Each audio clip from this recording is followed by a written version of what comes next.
Hi guys, James at RampantLionReviews again for you today with another beer review. For this one we are going to head over to Denmark once again, and we're going to revisit one of the famous Danish gypsy breweries, and you've seen me review a good number of their beers on the channel over the last few years. For this video though, we're going to finalise a sort of three-part mini-series that I've been doing for you over the last couple of weeks, and this is a beer that I'm quite curious to try actually. So this is another beer that's part of the IBU series that was very recently released by Mikkeller in November of 2019. First came my review of the 3000 IBU, which was a 15.5% triple IPA, just a monster of a beer that. The 0 IBU, which was a really kind of interesting one. It really tasted a little bit like raw wort actually, if you've done any homebrewing before, and it reminded me of the Untappd beers that I'd had from Norway previously. That was a 12.1% triple IPA, and for this one we're going to round off with the 1000 IBU, the new version of it. So again, this is a triple IPA coming in at 12.1% ABV,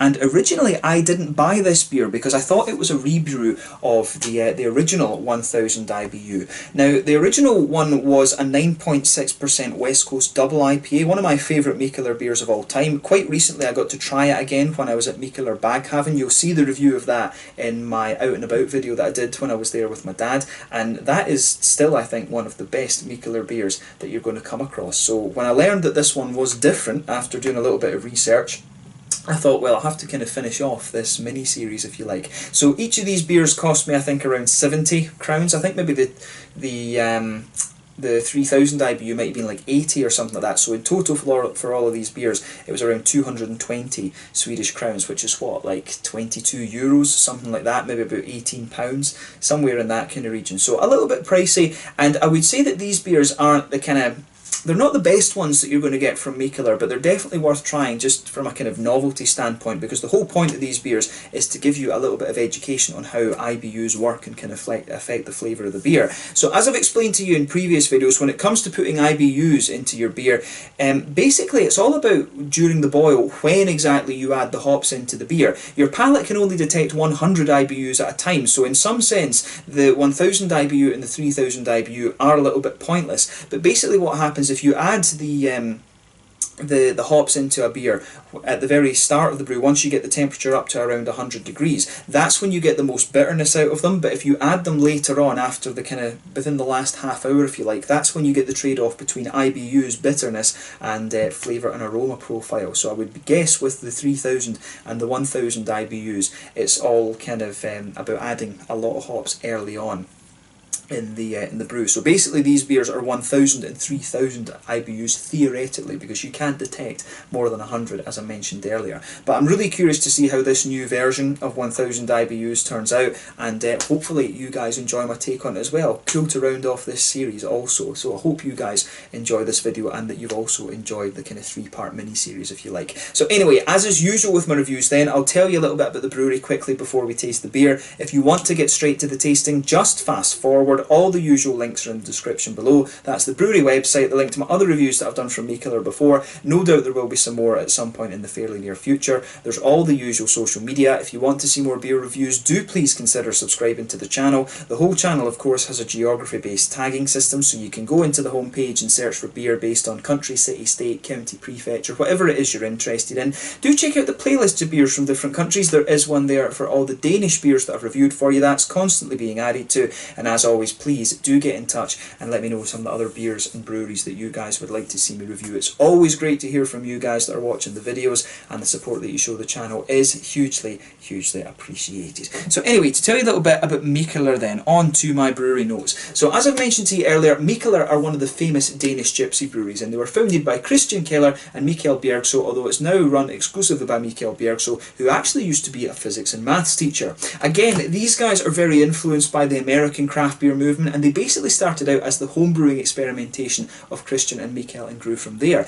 Christian left the company quite early on, and he went to work for Soundhouse magazine in Copenhagen. The main reason for that was that he wanted to have a kind of core range of beers, whereas Mikkeller wanted to take the company down the route of experimenting all the time, and that of course is what has made Mikkeller famous. But for a long time these guys didn't have their own brewery. They brewed at a variety of host breweries, which gave them the title of gypsy brewing. They were brewed in America, Norway, Scotland, and most of their beer for a long time was brewed at the Proefbrouwerij in Lochristenhoefde, just outside of Ghent in Belgium. They do still brew a considerable chunk of things out of there as well, but their home base as such was the Mikkeller bar on Victoriagade in Copenhagen. And quite soon after that, they also opened up a collaboration bar with Toul, whose founders were former students of Mikkeller's. They used to brew together in the school kitchens. In April of 2016, though, they took over AleSmith's former brewery in San Diego after they moved on to a larger space. And then in 2017, they announced that they were going to establish a second brewery in Citi Field, which is the home of the New York Mets in New York City. And of course, we've started getting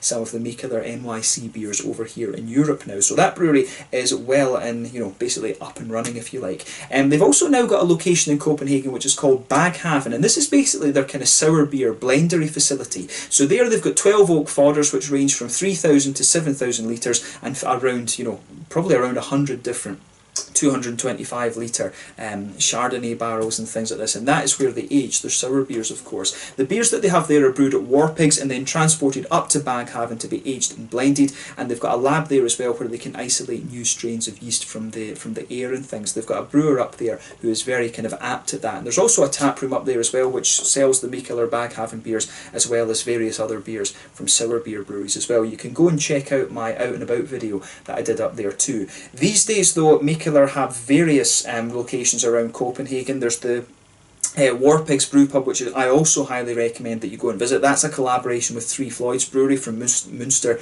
in Indiana over in America. I really recommend you check that out. Beautiful pork and also some really interesting beers that you will only find in Warpigs.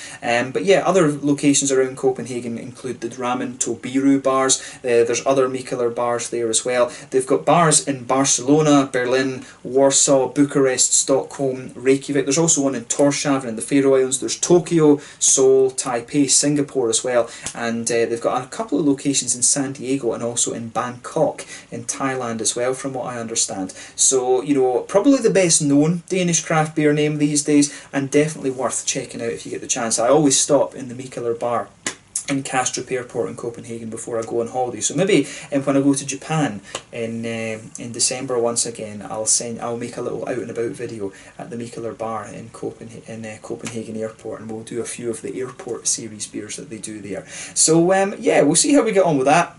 But that's all you really need to know about Mikkeller for the moment. They've probably produced well around 1,000 beers at the moment. It's quite difficult to find out because of course they've got the San Diego brewery, the New York one, and the one at the Proefbrouwerij in Lochristenhoefde. It's difficult to get an exact figure for how many beers Mikkeller have produced, but they are probably the most prolific craft brewery in the world. And if you haven't tried some of their beers, I highly recommend that you do go to their bars, check them out, and just and see how you get on. But yeah, that's all you need to know about Mikkeller for the moment. If you want to learn more, check out the brewery website in the description below. You can follow them on Facebook and Instagram if you like. There's different feeds for all the different bars, of course, so you can check out the different pages. And as always, please do get in touch and, you know, let me know some of your favourite Mikkeller beers, because it is quite hard to keep up to date with all of what's going on. And you can check out the Rate Beer and Untappd pages as well to see all of the different beers that they've done. So yeah, let's get on and actually have a taste of this beer then. So as I mentioned to you at the start of the video, this one is a 12.1% New England Triple IPA. As I mentioned in the other videos too, one of the things I found really interesting about this label, if you like, is this is kind of the same idea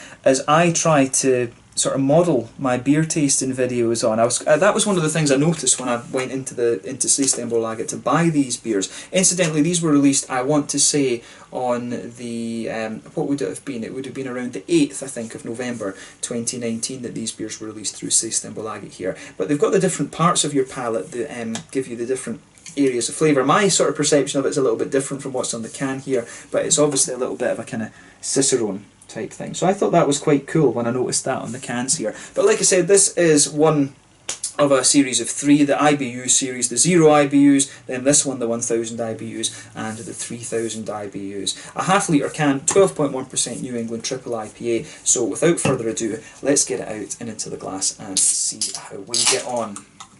So yeah, half litre of this is a bit of a monster. I'm definitely going to be sharing this as I shared the other ones, of course. But yeah, we'll get this out and into the glass and see how we get on.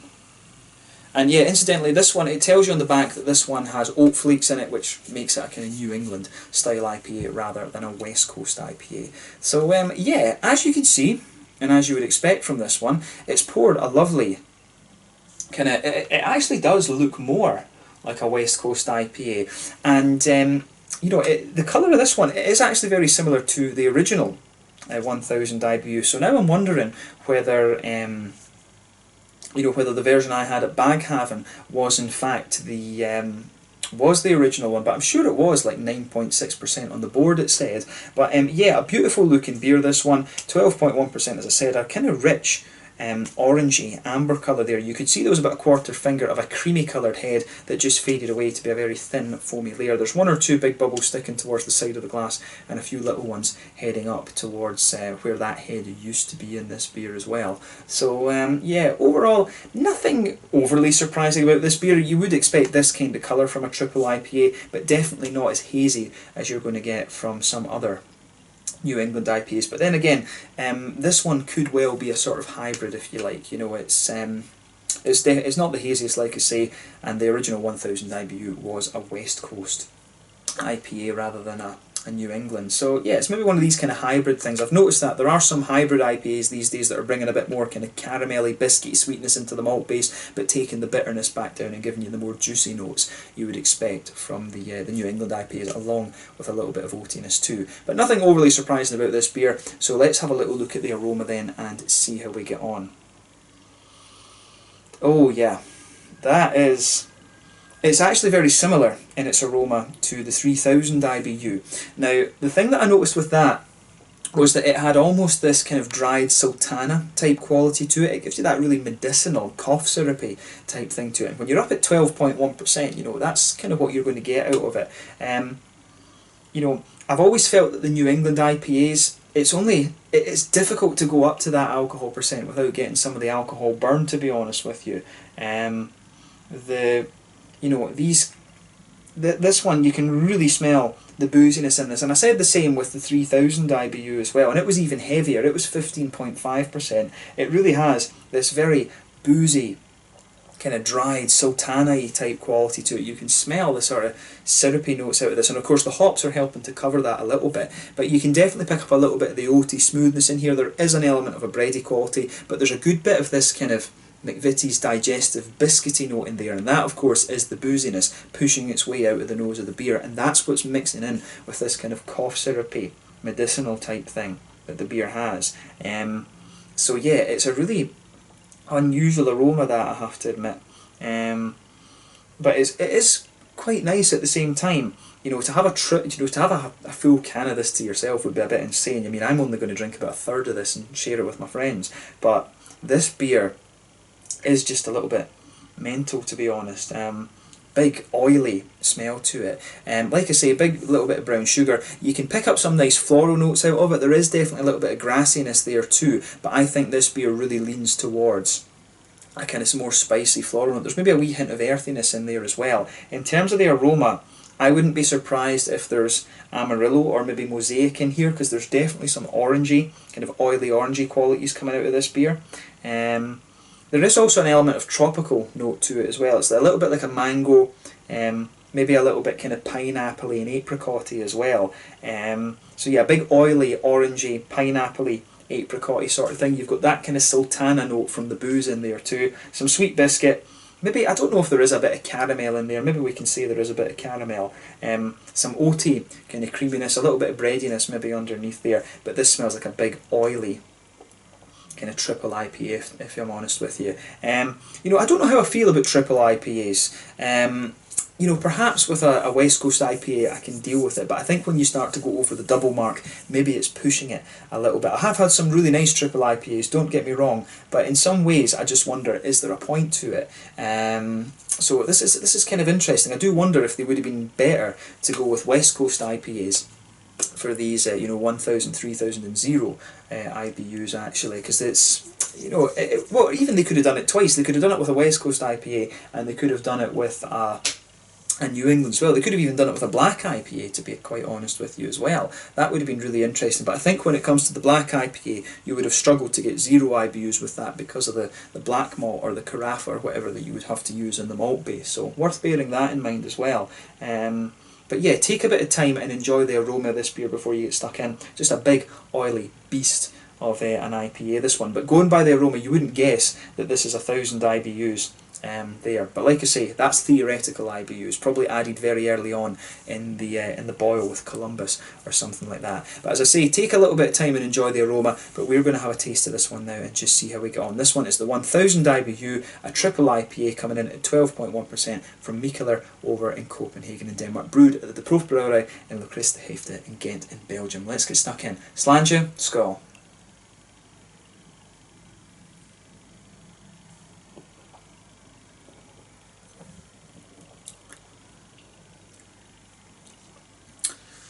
Yeah, that's quite interesting actually.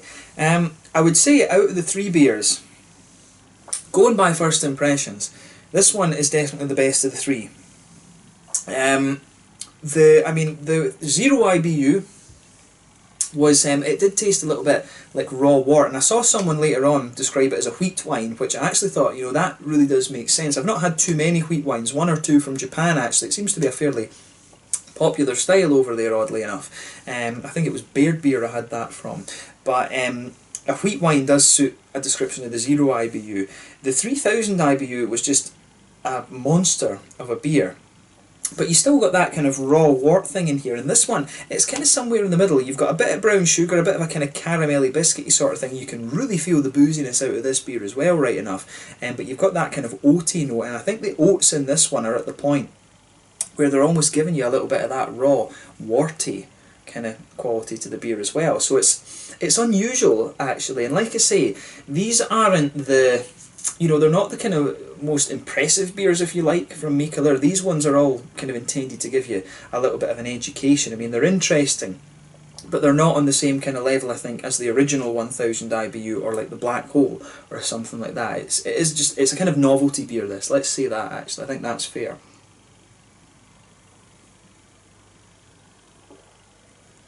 So it is worth trying. I mean, on reflection, what I maybe should have done with these beers, and unfortunately we don't have a Mikkeller bar in Malmö or something like that, what I would have done on reflection with these is go into the bar and order, you know, a little, maybe 200ml or something like that of each of them, just a small glass, and then filmed a review on site with each of these beers and done it that way. That's how I would have done this series rather than buying the 3 cans, although in fairness it probably would have cost me about the same going into the bars. This, as I say, the 3 of these beers cost me 210 Swedish crowns if I remember correctly, or 220, something like that.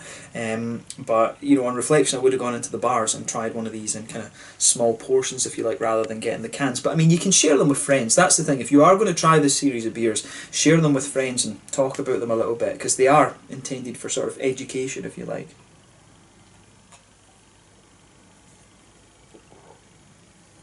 So yeah, let's try and break the flavour of this one down a little bit then and see how we get on. So in the middle of your palate, you can feel a little bit of a breadiness there, but it's quite minimal, to be honest with you. You get that sort of raw, warty, oaty note in the middle of your palate too. It comes out a little bit more in the aftertaste, but you really do get quite a bit of booziness out of this beer. The bitterness in this one, I would say, is actually more noticeable than it was in the 3000 IBU. That you really can feel that piney, resinous, floral aromatic quality to this beer a lot more than you could compared to the 3000 IBU, in my opinion. Maybe the 3000 IBU just saturated the mouth a little bit too much, to be honest with you. But the middle of your palate in this one is fairly kind of straight up. A little bit of a pale malty, white bready base. On top of that you can pick out some oaty creaminess, and then in the centre of your palate you've got a nice wee bit of biscuity sweetness as well, which is quite interesting.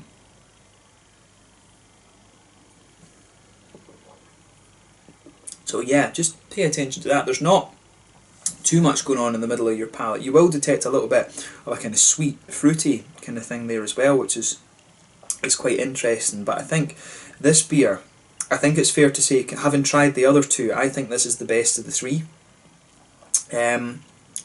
So yeah, I think I would stick with that. Back corners of the palette, there is a little bit of earthiness there. That makes me wonder if there's a bit of mosaic in this one, just because of how the earthiness comes out. It could be that Columbus or something has been used as the bittering hop as well. But as you come further forward along the sides of your palette there, you can really detect a nice big floral aromatic quality. It's almost a little bit piney and resinous in this case. So I do wonder if they've maybe used a little bit of Chinook or something in this beer too, because there is an element of a kind of grapefruity quality to this one. And if you want grapefruit and you want piney resin, then Chinook is a very good hop to use.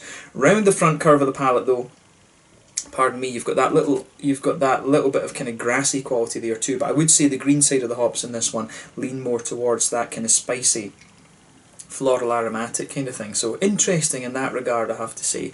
Behind the front curve of the palette, of course, that's where you get that nice oily bubble where those juicy fruity esters start to push their way out of the beer. And for me, this one, there is a good little bit of stuff going on here. I think the fruity, this is probably the most complex of the three beers, to be honest, as well.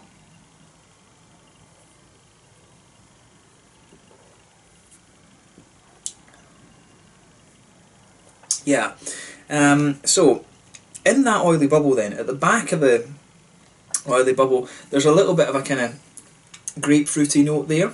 And as you come further forward from it though, I really think it evolves to be more kind of orangey. I wouldn't be surprised if there is Amarillo in this one, or Mosaic, you know, it's one of the orangey hops that's in there. The other one it could be, of course, would be like Sabro or Azaka or Pacifica from New Zealand and Mandarina Bavaria from Germany. Those are other options too, but I do suspect that it's either Amarillo or maybe more likely Mosaic in this one. And the thing that makes me think Mosaic is the little bit of earthiness that the beer has. So mainly a kind of orangey quality to this beer. But there is a few elements of other tropical notes to this. Maybe a little bit of mango, a little bit of an apricotty papaya kind of thing as well.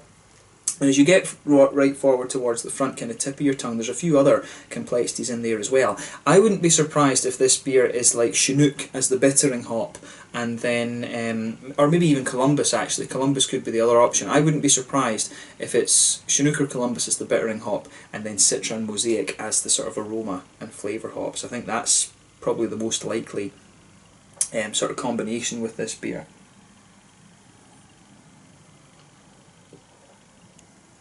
I can't help but wonder, there is something that is just making me think it would be Columbus or Tomahawk or something similar as the bittering hop, probably because of the earthiness that's there. And I do suspect that when you're going to a point where it's kind of theoretical IBUs, when you're going to a point where it's theoretical IBUs, you're probably going to use Columbus rather than Chinook.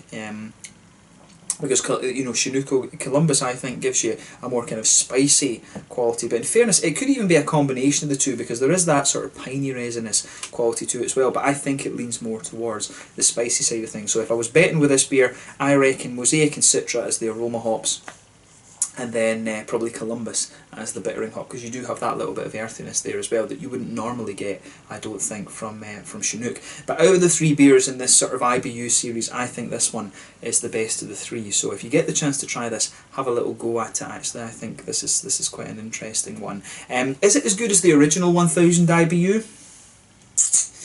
I'm not sure, to be honest. I really think that when it comes to high bitterness like this, I think the New England IPA can't pull it off in quite the same way that the West Coast IPA can. And I think probably I would pick the original over any of the three beers in this series. The original 1000 IBU, the 9.6% one, I would probably pick that over the other beers in this series actually. But like I say, this is a series that's been made for a sort of educational purpose, if you like. So give it a go and see what you think. It is worth trying just for that kind of thing. But you're not going to detect 1000 IBUs in this. You are going to be saturated at the 100 point, I would say. In terms of the mouthfeel then, I would say that this beer is quite full-bodied. Carbonation is very smooth, and the mouthfeel generally, I think it's fair to say it's a big oily beer, this. Yeah, big oily beer, this. Full-bodied, no doubt in my mind. IBUs, like I say, you're going to get 100 out of this. And this, I think in this beer compared to the other two, the IBUs, it's definitely more noticeable. You wouldn't expect IBUs in the 0 IBU right enough, but the IBUs for me are more noticeable in this than the 3000. I think the 3000 just maybe took it a little bit too far. I don't know why they chose 3000 rather than 2000 right enough. But it was interesting in that regard nonetheless. But yeah, a big hoppy bitterness to this one, a nice kind of malty base to it, but it's got a bit of smoothness in there. You've got a good balance between sweetness and smoothness in this beer, in fairness, and you've got some quite oily, juicy, fruity qualities in there as well, like orangey and a little bit of tropical also. But a really interesting beer, this one, and definitely cool to sort of round off this triple IPA IBU series, if you like, with the new version of the 1000 IBU. Like I said, I'd probably go for the original 1000 IBU over any of the 3 beers in this series, but still been cool to review these for you, and I hope that you guys have enjoyed this little mini series as well. So yeah, my recommendation for this one would be go to the bar and see if you can try them.